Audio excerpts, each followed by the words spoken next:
Bismillahirrahmanirrahim. Buku Anatomi Al-Quran ni secara ringkasnya membincangkan tentang apakah itu Quran, takrif Quran, sifat-sifat, nama dia dan beberapa perkara yang perlu umat Islam secara umumnya uh, tahu tentang Al-Quran itu. Sejarah turunnya Al-Quran, sejarah dikumpulkan Al-Quran dan bacaan-bacaan ataupun dipanggil qiraat, cara-cara baca Quran.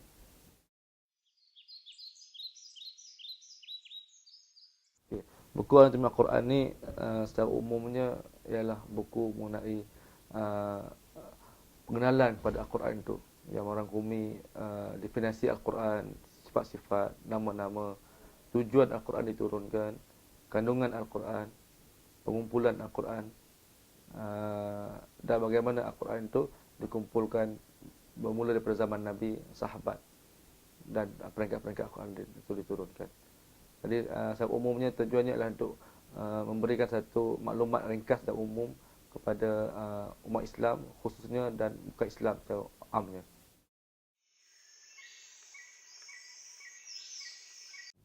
Jadi Al-Quran ini merupakan mukjizat, bukti selain daripada wahyu yang Allah Ta'ala berikan kepada Rasulnya Muhammad SAW. Ia merupakan satu bukti mukjizat kerasulan Nabi Muhammad SAW. Jadi mukjizat ini berbeza daripada mukjizat-mukjizat yang diberikan kepada Nabi-Nabi yang lain. Kerana mukjizat ini berbentuk maknawi yang tidak boleh dilihat oleh panca indera kita, tapi dapat dipahami oleh akal kita dan dikekal sehingga kiamat. Antara bukti-bukti mukjizat ini yang pertama ialah segi tidak ada siapa pun yang dapat menandingi keindahan bahasa di mana Al-Quran telah melontarkan cabaran ini sejak zaman Nabi sehinggalah kekal ke hari kiamat. Dan terbukti sehingga kini tidak siapa pun yang dapat mencipta suatu buku tulisan yang seindah Al-Quran. Dan yang kedua, dia mengandungi maklumat-maklumat yang tidak dapat dirongkaikan oleh orang-orang Arab ketika turunnya Al-Quran. Dan maklumat yang ada dalam Al-Quran itu terbukti benar sebagaimana yang telah dibuktikan pada zaman kini.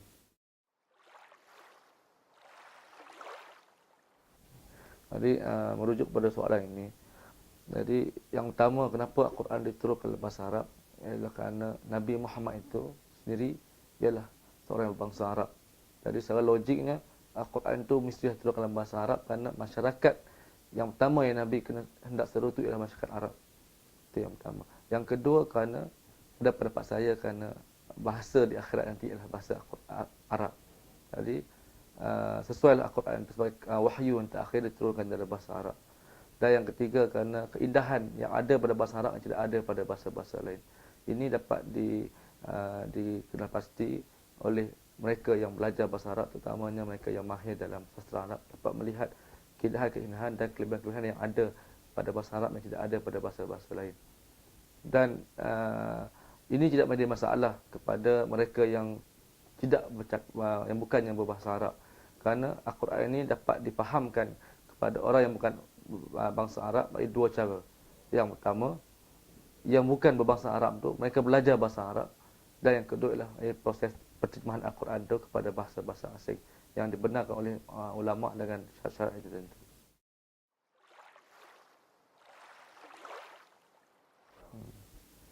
Jadi proses transformasi Al-Quran itu daripada Allah Ta'ala malaikat Jibril kepada Muhammad itu bukan saja perlu lihat dari segi pemindahan wahyu itu sendiri, tapi kita perlu melihat dari segi konteks Al-Quran sebagai mukjizat yang kekal sehingga ke akhir zaman. Jadi kita melihat proses yang begitu teliti yang dilakukan oleh Allah Ta'ala melalui malaikat Jibril, melalui Nabi Muhammad dan para sahabatnya. Semua itu adalah berkaitan bagaimana nak menjaga keaslian, ketulinan dan kekalannya Al-Quran itu sehingga akhir zaman. Di mana malaikat Jibril membacakan Al-Quran kepada Nabi, Nabi membaca di hadapan Jibril, Jibril mendengar dan kemudian Nabi menghafal dan Nabi membacakan kepada para sahabat dan sahabat membaca pada Nabi. Dan kemudian Nabi mengarahkan pada sahabat yang membaca Al-Quran. Dan walau bagaimanapun pada zaman Nabi, kerana disebabkan beberapa perkara yang tertentu, antaranya kerana masalah dengan kemudahan penulisan dan Al-Quran diturunkan secara berperingkat, maka Al-Quran pada ketika itu sesuai untuk ditulis dalam bentuk yang dalam bentuk pelepah tamat, tulang, kulit-kulit binatang. Tapi walau bagaimanapun, sebab mana ditulis semua benda-benda itu, ayat Quran tersebut tu dikumpulkan di rumah Nabi. Ya. Lalu bagaimanapun, di satu segi Al-Quran itu dihafaz oleh para sahabat-sahabat. Jadi selepas Nabi wafat, maka Sayyidina Abu Bakar mengambil inisiatif untuk mengumpulkan Al-Quran yang dikumpulkan secara di atas bahan-bahan yang berbeza, dikumpulkan satu mushaf atau buku. Dan kemudiannya disimpan di rumah Sayyidina Abu Bakar. Sebab dari itu, berlakulah proses-proses penambahbaikan Al-Quran dari segi tulisan dia, dari segi mencantikkan Al-Quran, supaya umat Islam ni mudah membaca dan menghafal Al-Quran. Dan kita lihat seiring dengan perkembangan teknologi masa kini, maka Al-Quran tu ditulis, dibukukan, disimpan dalam bentuk digital, CD dan dalam bentuk bahan-bahan komunikasi yang terkini, yang mana mudah untuk kita membaca dan menghafal tanpa ada alasan yang mengatakan Al-Quran ini susah untuk dibaca dan dihafal. Oh.